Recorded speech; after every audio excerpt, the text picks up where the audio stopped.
Buenos días, nosotros somos el grupo 2 y nuestro reporte de caso. En nuestro reporte de caso tenemos como título el síndrome coronario agudo sin elevación del ST. Como autores tenemos a Cañas Cruz Mariana, Carmona Sebastián, Cortés Carmona Juliana, Jiménez Jaramillo John Edison, Moncaliano María del Mar, Rodríguez Miranda Santiago, Torres Roa Gustavo Alejandro y Balbuena Lozano Alejandro.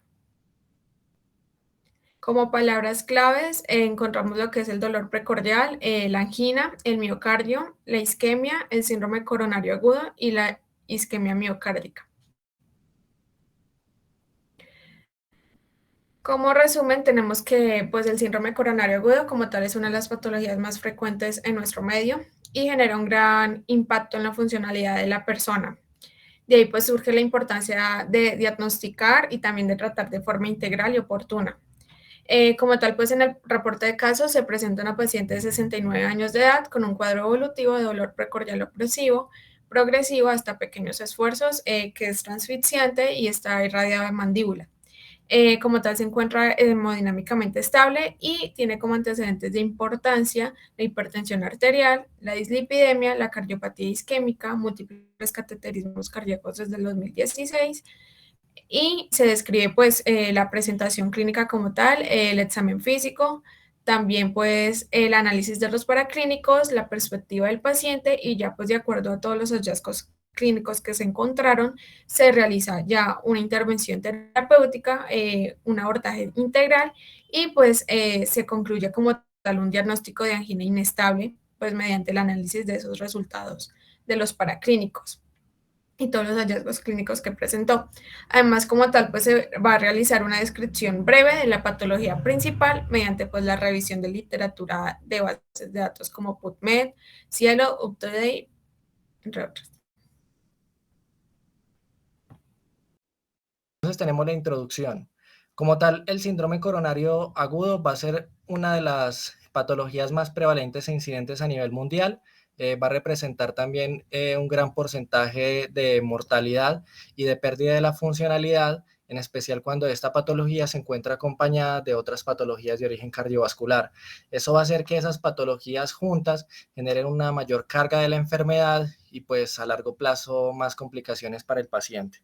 Entonces es muy importante también tener en cuenta que esta patología va a ser una patología de curso crónico que se va a ver desarrollado desde hace mucho tiempo, desde hace muchos años, en base a las características y a los hábitos de vida que ha tenido esa persona. Entonces ahí impactan un grupo de factores de riesgo que van a ser los que nos van a predisponer a desarrollar este tipo de enfermedades.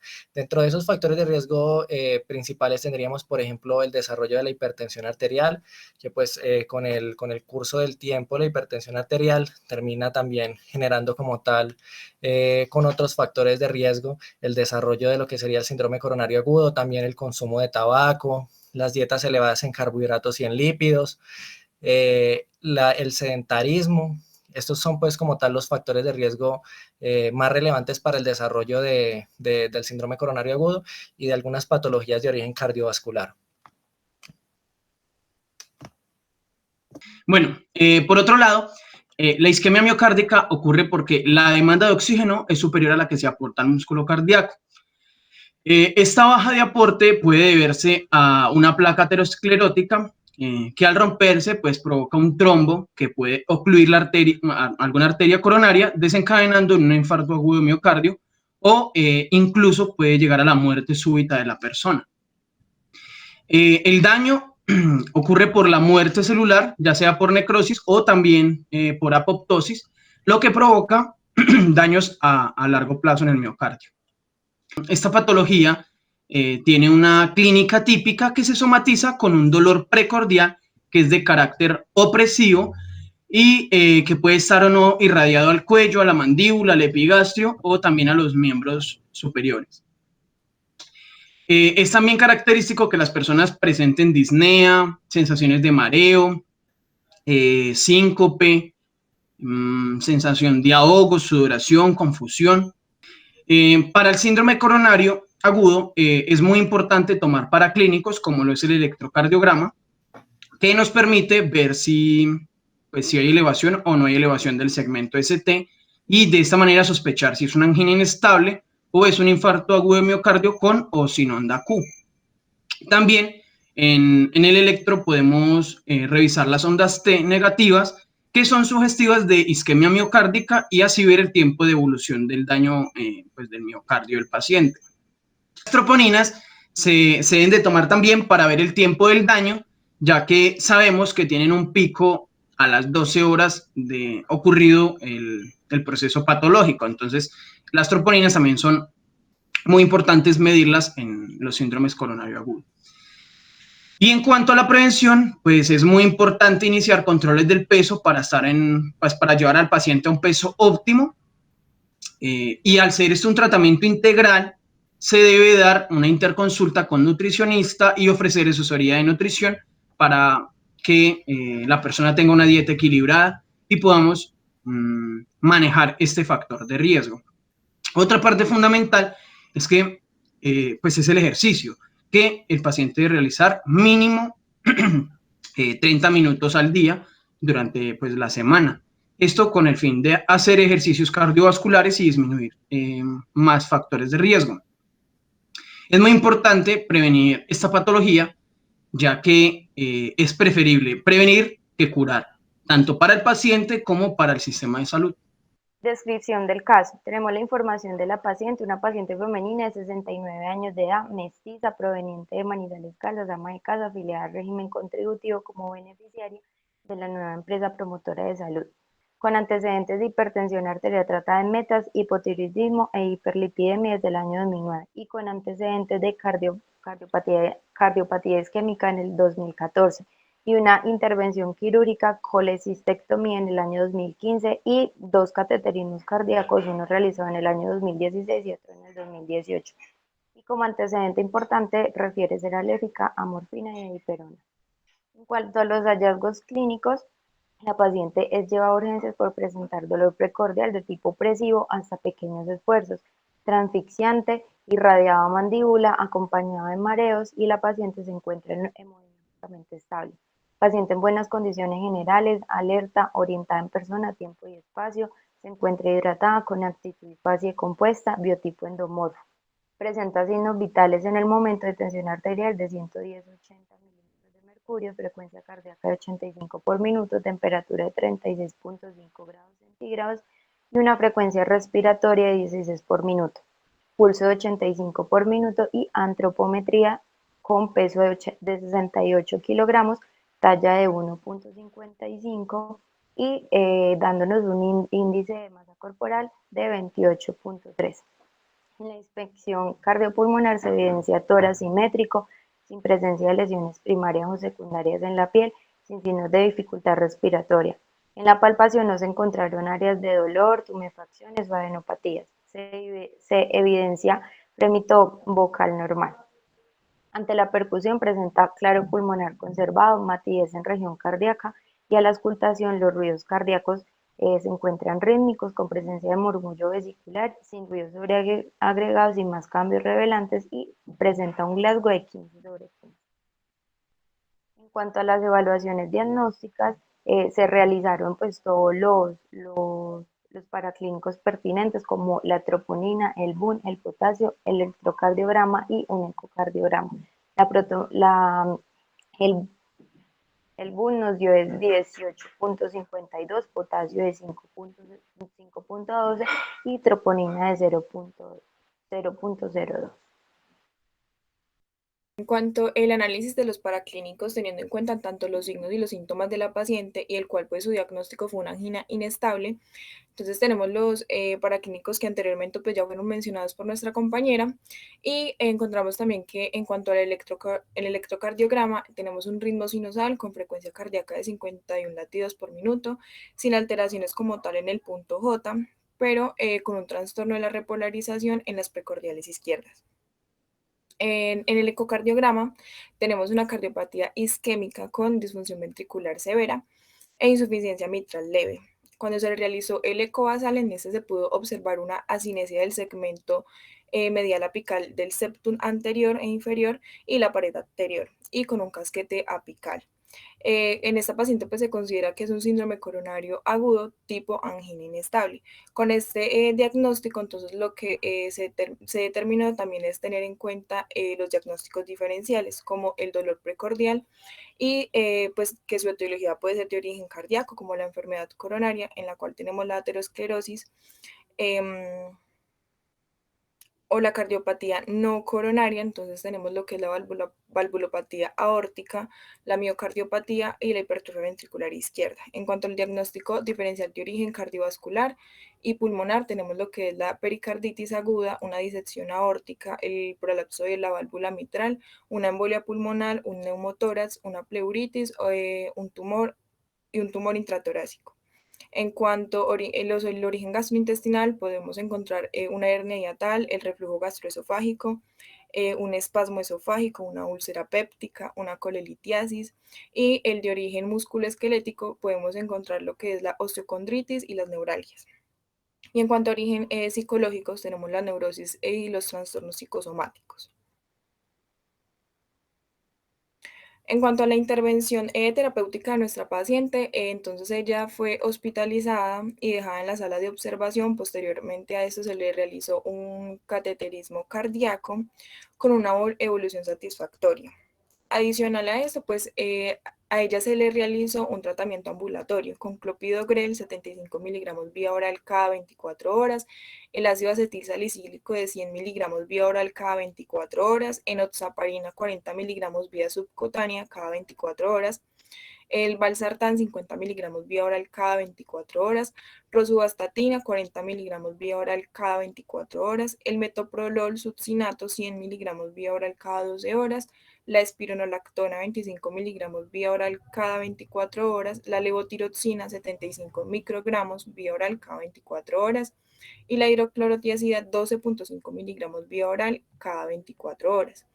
La paciente como tal tiene una evolución satisfactoria en cuanto a su cateterismo cardíaco, no se presentaron complicaciones y pues la paciente refiere una buena adherencia al tratamiento oral. Bueno, entonces vamos a empezar a hablar ya como tal del curso clínico de la patología que tiene la paciente. Para esto hicimos una manera de diagrama, la cronología de los eventos cardiovasculares que le sucedieron a la paciente. Entonces tenemos que en el año 2009 la paciente inicia con los diagnósticos de hipertensión, hipotiroidismo e hiperlipidemia. Especialmente pues recalcar la hipertensión y la hiperlipidemia por lo que pueden favorecer a la aparición de una cardiopatía isquémica como lo fue en el año 2014, donde se le presentó en forma de infarto agudo de miocardio.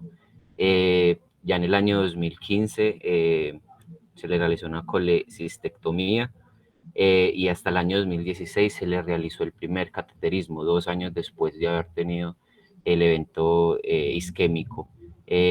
Posteriormente, 2 años después del 2016, quiere decir en el 2018, se le realiza el segundo cateterismo cardíaco, lo cual pues nos pone como un poco de alarma o cuidado con esta paciente porque ya tiene como múltiples intervenciones y pues de manera recurrente, más o menos con 2 años entre cada una, y entre el evento de la cardiopatía isquémica y el segundo cateterismo no se presenta un intervalo mayor de 10 años. Es por eso que en el 2021 acude a urgencias por una angina inestable y se le realiza el tercer cateterismo cardíaco. Entonces, teniendo en cuenta esto, vamos a analizar la perspectiva del paciente. Tenemos que es un paciente que pues tiene una patología como tal que es la cardiopatía isquémica que se le ve exacerbada por otras patologías subyacentes y aparte de eso por factores de riesgo como son la edad y el sexo, y por eso pues se debe tener especial cuidado. Sin embargo, es una paciente que es consciente de su patología como tal, aparte de eso cuenta con una muy buen apoyo familiar, una muy buena red de apoyo familiar, que le evita emociones fuertes, que le evita, digamos, realizar actividades que puedan verse involucradas con su estado de salud. Aparte de eso, es una paciente que demuestra una organización, digamos, muy marcada porque tiene, como por así decirlo, un mapa mental y diferentes estrategias para acordarse la toma de los medicamentos, y con esto pues digamos que mantener controladas sus cifras de tensión arterial y sus cifras de dislipidemia en este caso. Aparte de eso, es una paciente que refiere que en su familia, digamos que tienen un sentido de cuidado entre ellos mismos, digamos, muy relevante, porque cada vez que uno de sus integrantes se enferma, todos hacen lo posible por estar pendientes y hacer que se mejore su estado de salud. Esto le ayuda mucho a la paciente entonces a tener una muy buena adherencia, y la buena adherencia en este caso es importante porque es una paciente que, como ya lo hemos dicho anteriormente, en menos de 10 años tuvo un evento cardiovascular y después de eso 3 cateterismos cardíacos. Entonces es de gran importancia que sea pues tenido en cuenta su estado de salud. Ya continuando con la parte de la discusión, tenemos que nuestro caso clínico va a abarcar la gran cantidad de presentaciones y manifestaciones que observamos en la práctica médica rutinaria acerca de varias manifestaciones que presenta la paciente. Vemos que una paciente de 69 años que tiene el antecedente de hipertensión arterial, de dislipidemia, hipotiroidismo y de una cardiopatía isquémica, y la cual consultó por un dolor torácico precordial tipo opresivo y que era progresivo. Aquí tenemos en cuenta que el 12% de pacientes que suelen consultar al servicio médico, sea el servicio de urgencias o consulta, suelen consultar por un dolor tipo torácico opresivo. Y casi el 50% de estos pacientes que tengan un diagnóstico presuntivo confirmado de una enfermedad cardiovascular van a consultar por la manifestación clínica cardinal, que es este dolor torácico opresivo. Lo que se realiza con estos pacientes es realizar un proceso de diagnóstico y valoración de diagnósticos diferenciales, los cuales nos permita observar, orientar a qué se debe este dolor torácico. De aquí radica la importancia de realizar una historia clínica adecuada, la anamnesis adecuada y un examen físico completo, además de la utilización de pruebas de laboratorio. Es importante la realización de unas troponinas, de mirar el potasio, de realizar un electrocardiograma y un ecocardiograma, los cuales nos permitan evidenciar alguna presunción de lesión que nos oriente al diagnóstico de una patología coronaria.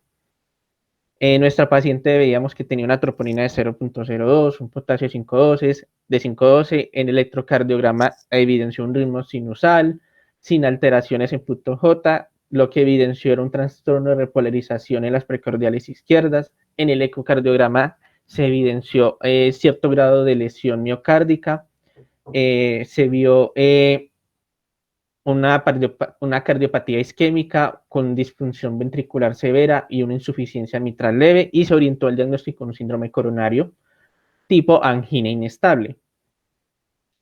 También aquí orientamos acerca del dolor, que cuando el dolor es opresivo y se irradia al brazo izquierdo por lo general y se relaciona ya sea al ejercicio, al frío o a emociones fuertes, nos permite orientar a una angina, la cual si cede en reposo no, nos orientaría si es una angina estable o inestable. Y cuando el dolor es precordial, vemos que es un dolor más intenso y duradero, que se puede acompañar con sudoraciones, y pues nos permitiría orientar también a que esté haciendo una evidencia de un infarto agudo de miocardio. Ya hablando acerca de lo que presentaba nuestra paciente del síndrome coronario agudo, vemos que epidemiológicamente es la principal causa de morbimortalidad en nuestro país. La gran mayoría, o por no decir casi todos los pacientes, presentan factores de riesgo que la mayoría son modificables, como lo es la obesidad, el consumo de tabaco. La mayoría presentan una comorbilidad crónica, como puede ser la diabetes mellitus, la dislipidemia o una hipertensión arterial, y además que presentan un alto riesgo de recurrencias de presentaciones como el infarto agudo de miocardio. El síndrome coronario va a abarcar una cantidad de entidades nosológicas que van a representar el proceso principal, que es la isquemia miocárdica aguda. Esta isquemia miocárdica aguda se asocia a la aterosclerosis o a la formación de a la alteración de las placas en la nivel de los vasos sanguíneos, y eso es afectado por fenómenos trombóticos que se van a originar a medida de que va evolucionando esas complicaciones que se manifiestan y se presentan, es por los factores de riesgo modificables mencionados anteriormente. La placa ateromatosa es un vaso en un vaso coronario empieza a presentar una agregación plaquetaria que luego se vea con una activación de la cascada de coagulación y finalmente con una formación de trombos que va a producir finalmente una obstrucción del flujo sanguíneo a nivel del vaso afectado, y obviamente esta hipoperfusión va a conllevar finalmente a una afectación en el miocardio.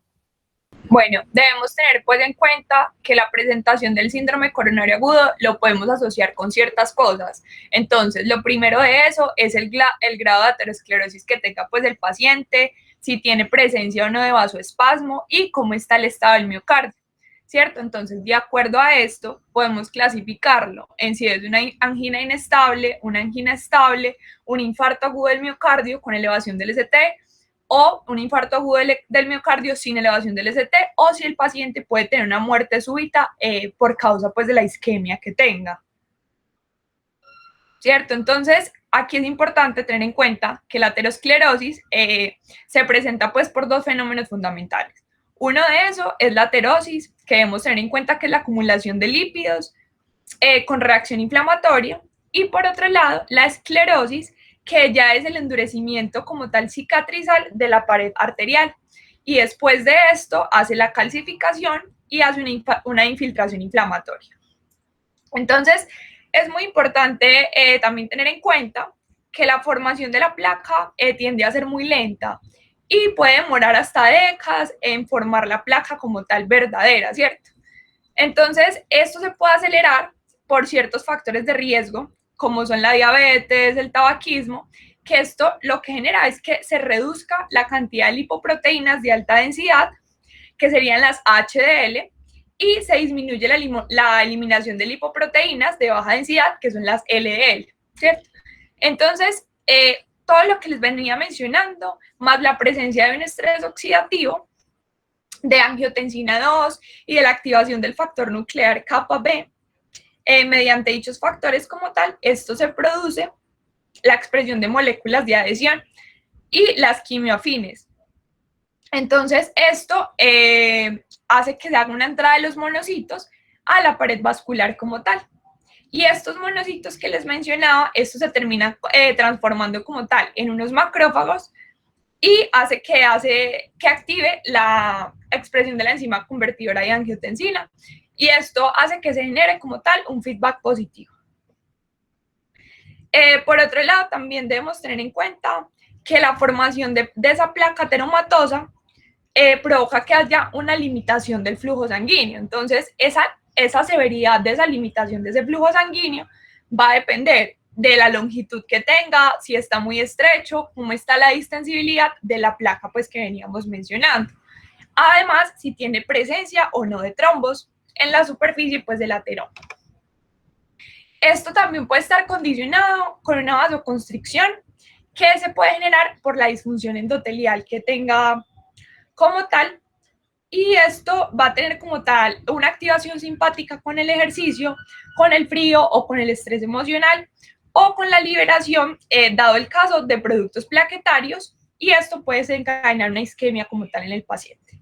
Entonces, como les mencionaba, la presencia de los factores de riesgo, que habíamos dicho que el tabaquismo, la diabetes, la hipercolesterolemia, también influyen en esa aparición de esos cambios endoteliales, en la formación que se puede dar de esa placa y puede desencadenar como tal la isquemia.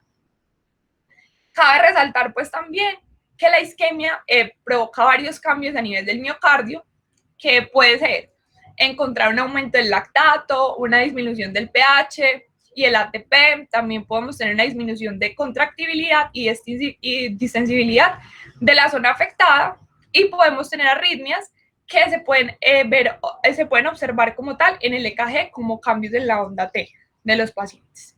Entonces, queremos hacer un especial agradecimiento como tal al doctor Jorge Luis Duque Valencia, pues que nos acompañó en el seminario de investigación y nos brindó unas bases y una orientación para la construcción de este reporte de caso y pues el planteamiento de diferentes conceptos relevantes relacionados con el abordaje de los mismos. Y a continuación, pues vamos a mostrar la bibliografía de donde se sacó la información previa correspondiente y muchísimas gracias.